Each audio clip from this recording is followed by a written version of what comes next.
Assalamualaikum warahmatullahi wabarakatuh. Alhamdulillahirrabbilalamin. Assalatu wassalamu ala asrafil anbiya'i wal mursalin Sayyidina Muhammadin wa ala alihi washabihi ajmain. Amma ba'du. Yang terhormat kepada Ibu Miska Zulfa SPDI MA sebagai dosen pengampu mata kuliah Psikologi Pendidikan. Nah, di sini sebelum saya menjelaskan panjang lebar tentang judul saya nantinya, perkenalkan, nama saya Anggun Agustia, dan di sini saya berasal dari kampus Institut Agama Islam Negeri Syekh Abdurrahman Siddiq, Bangka Belitung. Nah, di sini saya akan menjelaskan materi yang akan saya jelaskan, yaitu pentingnya psikologi pendidikan di dalam proses belajar mengajar siswa. Baiklah, sebelum saya menjelaskan tentang bagaimana sih proses belajar mengajar yang baik menurut pembelajaran psikologi pendidikan, terlebih dahulu saya jelaskan tujuan dari pembelajaran psikologi pendidikan. Nah, tujuan pembelajaran psikologi pendidikan ini kita bisa tahu bagaimana sifat, tingkah laku, mental dan jiwa siswa-siswi yang kita ajarkan nantinya. Apakah siswa dan siswi ini bisa mengerti setiap penyampaian materi yang kita selalu berikan kepada mereka atau tidak? Apakah mereka paham terhadap apa penyampaian materi yang telah kita berikan kepada mereka atau tidak? Belajar mengajar di sini saya ambil dengan teori pembahasan, yaitu teori behaviorisme. Apa sih teori behaviorisme?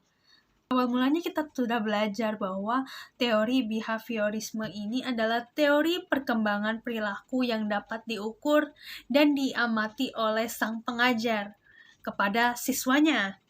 Nah, di sini dan juga nanti pengajarnya atau nanti kita sendiri seorang pendidik yang melihat anak-anak tersebut melakukan suatu hal, kita amati dan kita teliti.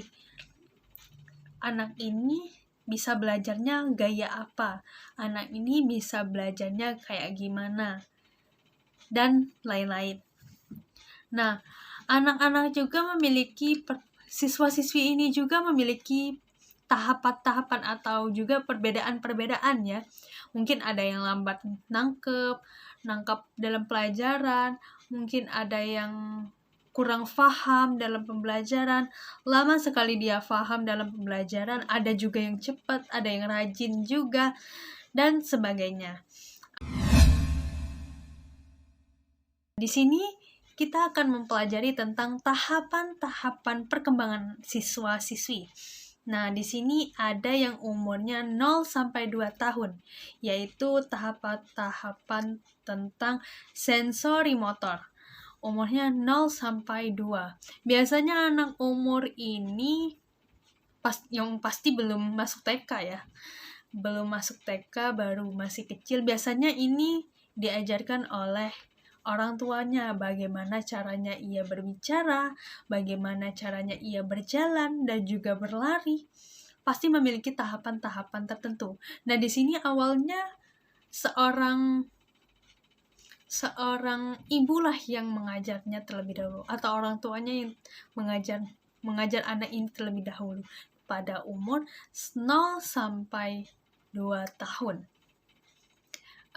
Untuk yang kedua yaitu tahapan-tahapan pra-operasional.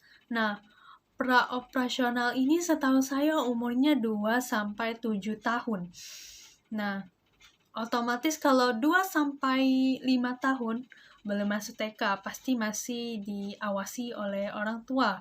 Tapi mungkin aja anaknya ada yang orang tuanya biasanya membuat dia belajar di rumah, mengajarnya menulis agar dia bisa mempermudahkan dirinya belajar di sekolahnya nanti, ketika TK atau PAUD nantinya.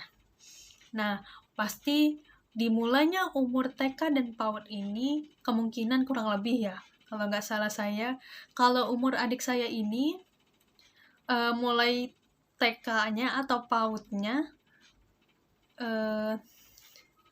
dia berumur 5 tahun sekarang. 5 tahun. Jadi awalnya adik saya ini dalam pengamatan saya ya, kalau dia umur 5 tahun ini, awalnya umur 4 tahun ini dia belum mengerti apa-apa. Nah, setelah dia bergaul dengan teman-temannya, dia mulai mau belajar dan mulai ingin mengembangkan dirinya sendiri. Misalnya dia mau belajar huruf-huruf, abjad, angka, dan huruf hijaiyah. Seperti itu. Dia biasanya menghafal dengan cara bernyanyi dengan mengulang-ulang nyanyian tersebut. Kemudian teman-temannya tadi juga ikut menyanyikan tersebut sampai ia sering mendengarnya dan mulai menghafal-hafalkannya dan mengulang-ulangnya. Kalau adik saya seperti itu. Sampai dengan mungkin untuk sampai dengan 7 tahun kurang lebih hampir sama. Tapi kalau pengamatan saya dari adik saya sendiri yang umur 5 tahun sekarang itu begitu proses belajar mengajarnya, dari pendengarannya, dari ajakan teman-temannya. Awalnya dia nggak mau sekolah, tapi setelah dia mendengar kalau dia ini punya teman dan juga banyak teman kan di TK dan juga tempat lesnya misalkan, baru dia mau belajar. Selanjutnya yaitu tahapan konkret operasional. Nah, setahu saya itu konkret operasional itu antara dari umur 7 tahun sampai dengan umur 11 tahun.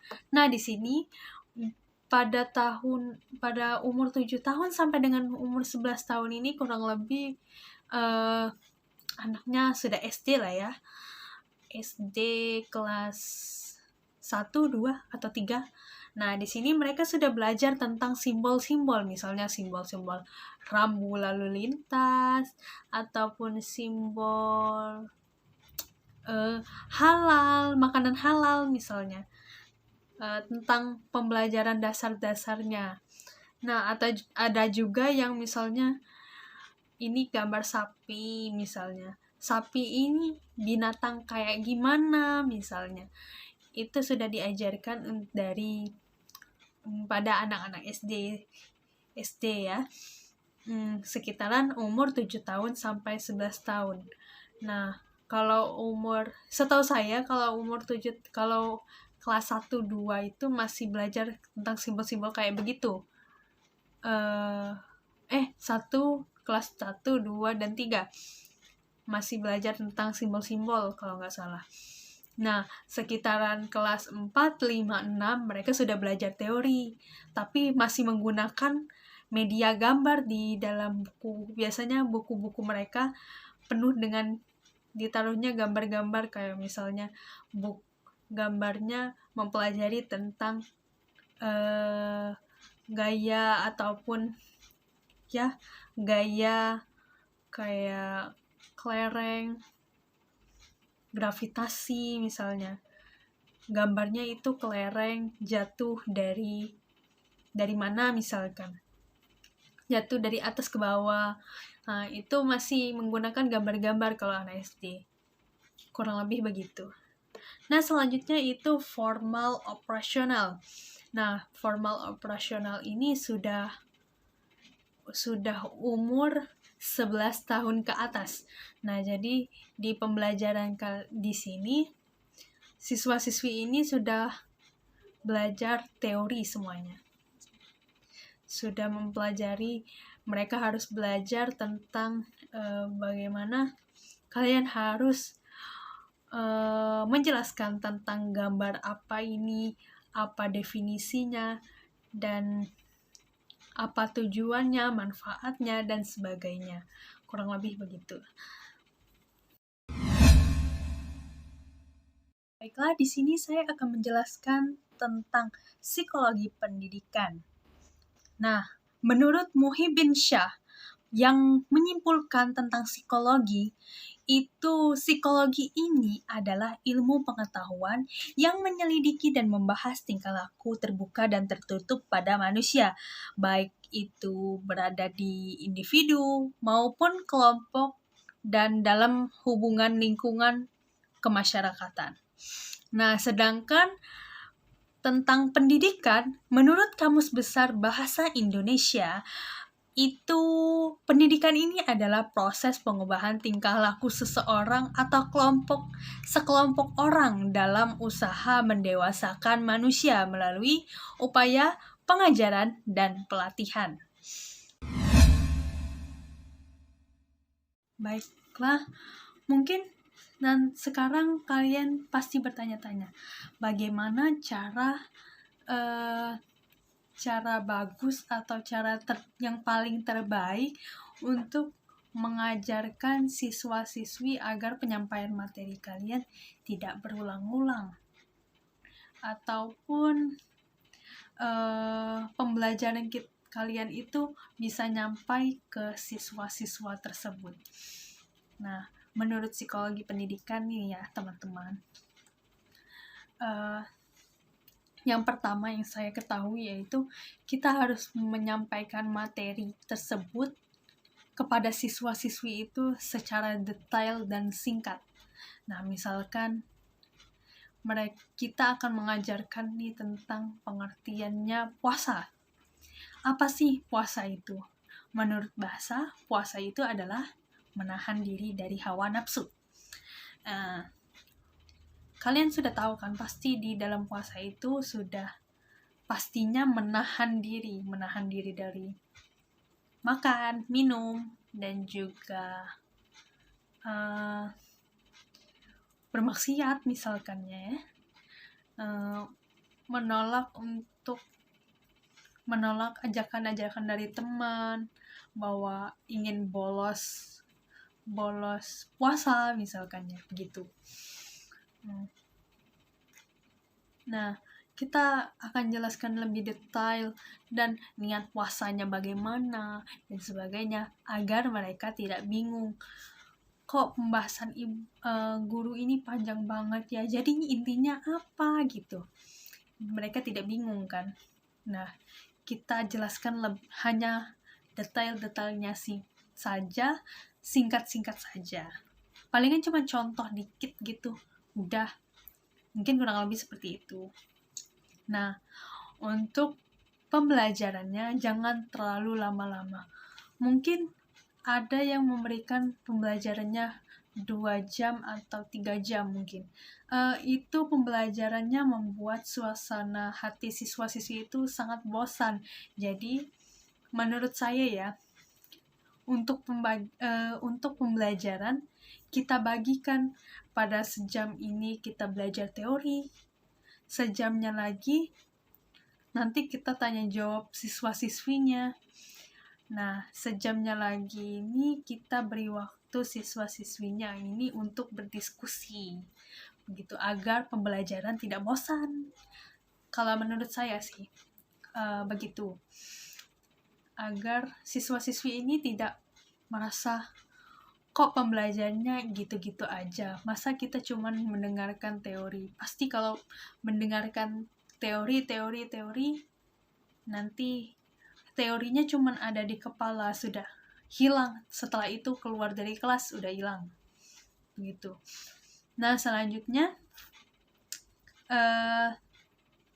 kalau menurut saya dalam proses belajar mengajar itu dengan cara memakaikan teknologi agar proses belajar mengajar itu tidak bosan. Misalkan kita nanti akan menampilkan video yang misalnya atau video atau animasi tentang puasa ataupun tentang zakat misalnya. Di sanalah agar mereka mengerti apa itu puasa, apa itu zakat. Dalam video tersebut misalnya animasi tentang puasa.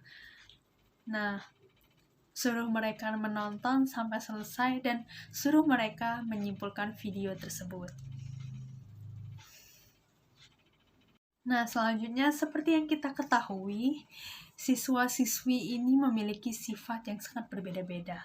Ada yang malas, ada yang rajin, ada juga yang pemalu, gitu. Jadi, kalau misalkan ada siswa-siswi ini yang duduknya pemalu sama pemalu, maka itu harus dipisah, karena nanti nggak berkembang. Jadi, kalau bisa, tempat duduknya itu diposisikan antara pintar dengan yang pemalu, pintar dengan yang malas, agar biasanya kalau duduk seperti itu, yang malasnya atau yang pemalunya nanti termotivasi dan ikut yang kepada teman yang rajin tersebut. Selanjutnya itu biasanya ada anak-anak yang kurang banget dalam pembelajaran. Bukan kurang karena dia malas, tetapi kurang karena dia itu sulit untuk memahami pembelajaran yang sudah kita sampaikan. Nah, maka dari itu, yang harus kita lakukan itu menghampiri anak tersebut, bertanya apakah ia sudah mengerti pembelajaran yang telah kita ajarkan kepadanya. Jikalau belum mengerti, berikan ia pertanyaan agar dia bisa mengevaluasi pembelajaran yang telah kita sampaikan tadi. Jadi berikan mereka pertanyaan atau mereka suruh bertanya kepada kita agar kita tahu apa sih yang mereka belum mengerti dalam pembelajaran yang telah kita sampaikan tersebut. Nah, selanjutnya biasanya kan ada anak-anak yang males banget kalau di kelas karena suasana kelasnya yang kurang nyaman karena kepanasan misalkan. Nah, nggak apa-apa kalau kita izinkan untuk belajar di suasana lingkungan luar. Belajar di sana dan kita juga belajar mengajak mereka untuk belajar di sana dan dengan tentram dan begitulah pokoknya. Nah, selanjutnya pasti kalian pernah bertemu dengan siswa-siswi yang memiliki masalah mereka masing-masing. Misalkan ada kan siswa-siswi ini memiliki masalahnya di rumah.